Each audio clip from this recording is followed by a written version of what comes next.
Hello guys, welcome back to another video. This is the Football Connect, and we just watched Arsenal beat Manchester United by 2-0, as well as Manchester United beating Arsenal on penalties by 4-3, I think, or 5-3. I'm not sure. I think that's how it ended. Yeah, it's 4-3. So guys, a lot of things happen in this game.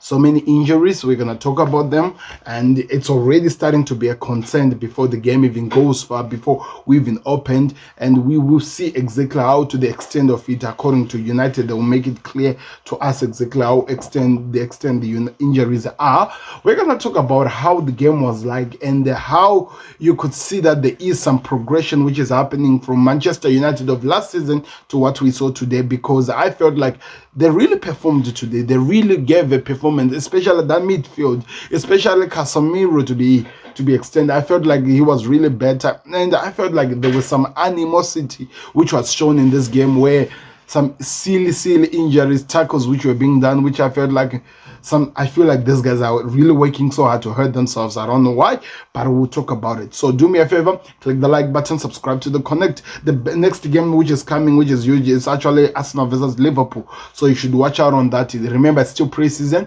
It's exciting time. So like I'm saying, click the like button, subscribe to Connect if you want to see us more react to all those things and everything that we're going to be covering here on the Connect. So the game finished by 2-1, but I could say it was more of a 1-1 game, 1-1 goal difference game. To be honest, that's how it should have ended. That goal from Martinelli, I felt like United were no longer in the game. They were looking at the time because it was scored in the last minute.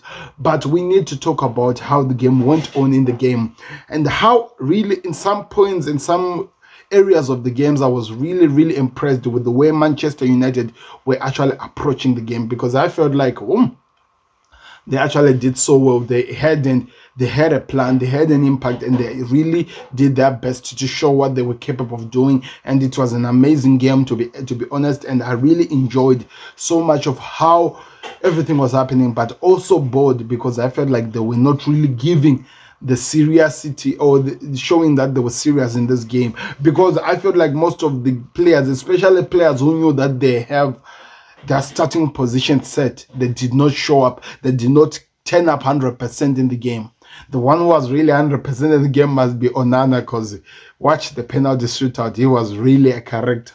It reminded me of Martinez a bit, and as well as how he was playing in the game. So there are injuries that happened in this game. Like I'm telling you, Rasmus Højlund came out, and I actually felt after Rasmus Højlund went out, the attacking plan that United had on their attack, which by the way was lethal. They had an attack, they had a plan. They knew that they cannot go through Julian Timber, so they decided to target the youngster who was playing with Timber, and they did exposed, and they had so many chances to actually hurt Arsenal from that. That's where the first goal came from, and I felt like that was their plan.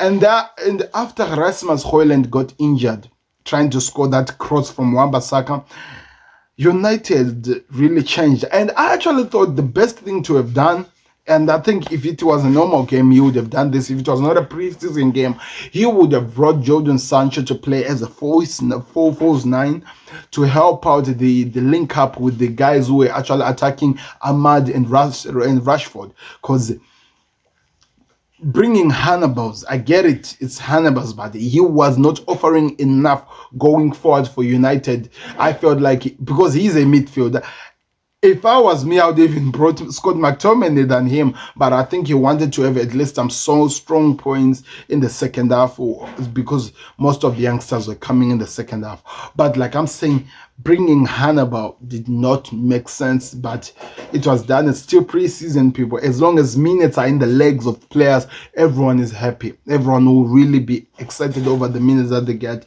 And I'm telling you, we could have seen so much out of this game. There should have been more, but in the moments when you would expect Arsenal to attack, you see that they were lacking in terms of their attacking threat. Trossard was doing enough, Reece Nelson was doing enough, but the other side where the young kid was playing was not really offering enough. So it was easy for Harry Maguire to stop some of the attacking threat of Arsenal, as well as Lenny Euro, who by the way got injured in the 33 minutes of the game. I have no idea where he picked up the injury, so I'm not really sure what the injury of Lenny Euro is and Harry Maguire to play with an academy child. But as well, when you look at it, Euro is still 18-year-old. He's still an academic graduate, but he is more lethal, more better than this one. But that's where the worry of United actually begin. Because if you're a Manchester United fan, you're watching this game, you're enjoying what you're watching, you don't want your players to go out injured. And losing Rasmus Højlund, by the way, so many people were actually complaining because injuries are the ones that did not allow him to have a proper preseason to be ready for this. Remember, he came in with an injury, and coming in with an injury, he could not do as much as he could.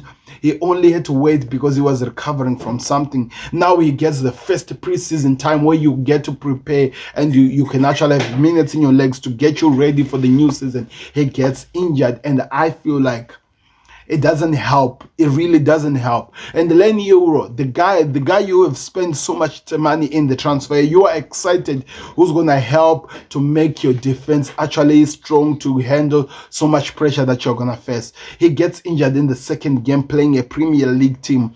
Of course, I have to say as well, Gabriel Jesus was a bit rough. He was showing so much tenacity because he's trying to fight for his position in the team. Under Mikel Arteta, he wants to prove something, so he was going to put everything. He was going to be physical in the game, and I felt like the youngster could not handle that, and I think that's where the injury came from. So, according to what we have been told, Rasmus Højlund must be his hamstring, which stopped him from not playing. So we hope he recovers well fast. But we are not sure on the Lenny Euro injury. What exactly is it, and is it not going to affect United in their first game?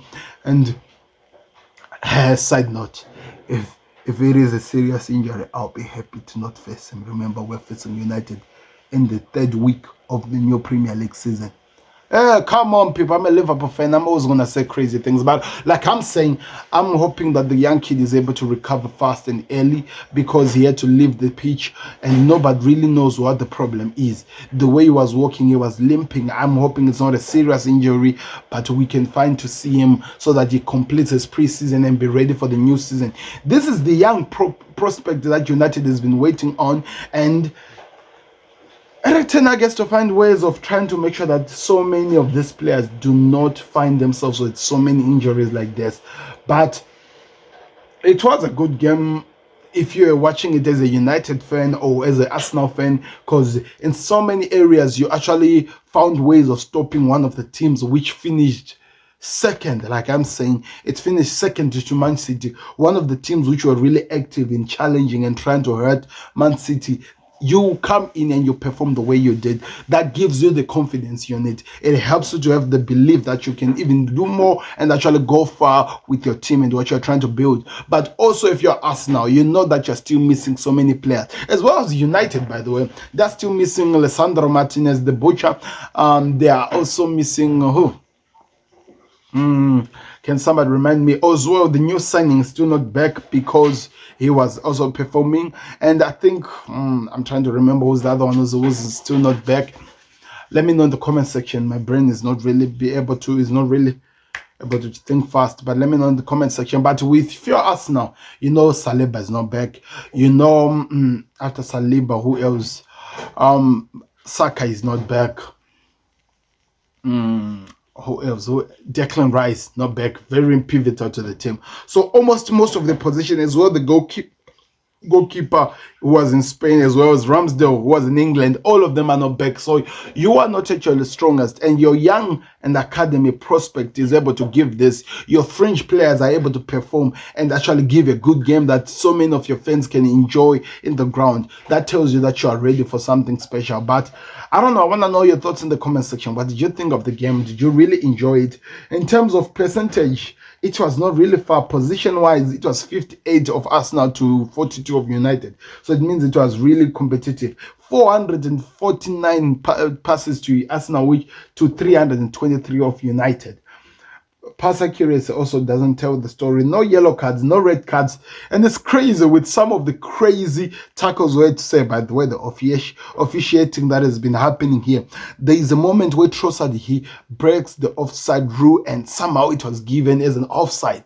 And I'm like, What is wrong with these referees? It did not make sense. That should have been allowed. In fact, the goal that Arsenal scored, the first goal, was more of an offside than that chance which was denied Trossard, which was denied Martinelli to score his first goal. But that's a preseason. It's just all about entertaining fans as well as helping the players to get their fitness up there. And I have to say, if I'm to compare this game to the Manchester City game, I will have to say the Manchester City game was actually exciting than the Manchester United game, which, by the way, finished the Manchester City 2, AC Milan 3. A good game. And of course, like I told you, Man City are missing so many players. Their defensive, it has never looked this weak. I've never seen. I think Gavadia was the only one who was there. Nathan Ake is not there. Akanji is not there. Who's there? John Stones is not there. So many of that defense is really missing. Their goalkeeper, of course, they're back, but going in the midfield, Kevin De Bruyne, I don't know if he's back. I don't think he's back. Bernardo Silva, Portugal, still not, might be back, but he's not ready to play yet. Who else? Grealish, of course, this one did not go to the preseason. Phil Foden not there. So many players are missing.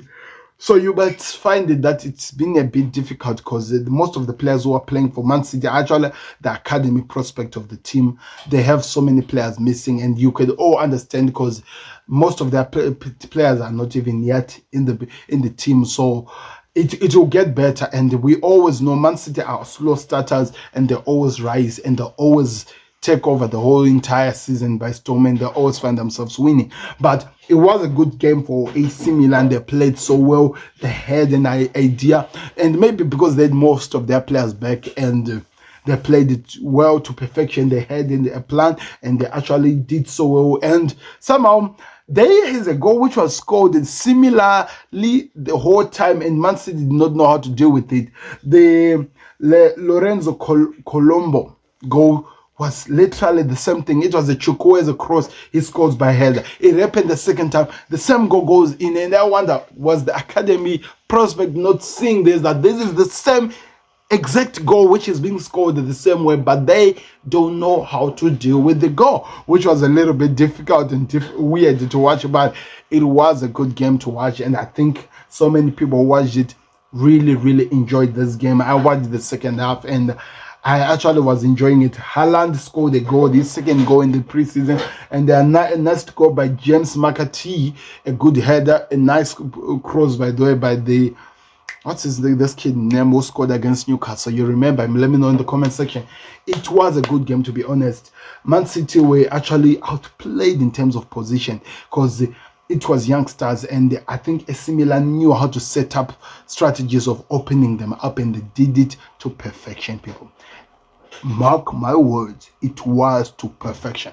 But let me know your thoughts in the comment section. What do you think of the preseason? What are you enjoying? What are your what are your intakes over the games, over the things that are happening? What can you say? Okay, this is amazing. I've been enjoying this. And what can you say? Oh, so many questions over this. I want to know in the comment section, because that's what we're here to do. It's been exciting to watch football, really. It's been exciting to see the Premier League players back again, and excited over the new season. I want to see what your thoughts were, and I'm not going to say anything over the Celtic game versus Chelsea because I did not watch the game, but it looks like the Chelsea fans are fuming, people. They are fuming and they are panicking because it feels like from the progress that they've done with Mauricio Pochettino, they are back to position 1. And it's going to be interesting. And so many academic graduates keeps coming to this team.